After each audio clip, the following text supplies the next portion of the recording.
How do I see the future of work? Well, I am not a fortune teller, but let's talk about some facts. At conferences like this one here in Riyadh, we see that the concept of workplace flexibility, remote working, hybrid working is definitely one of the top in terms of the discussions that are going on at a global scale. In addition to that, I see that different countries, different governments are also openly talking about releasing more policies in terms of workplace flexibility. We see the shift is happening.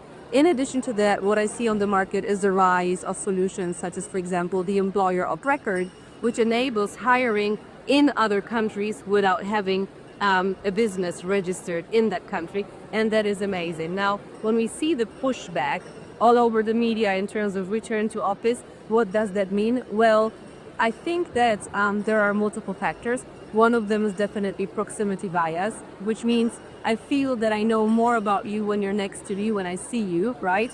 And we are human beings, we all have it. The problem is that we just don't have awareness that we have it.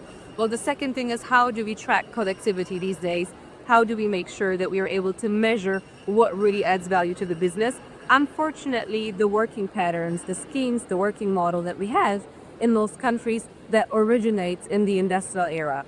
And this means that it's not really fit for the future of work and for today's digital era, right? Where we should be measuring the output, not just the hours and not just physical attendance. So if I would have to sum up what I think the future of work brings for all of us, is definitely more flexibility.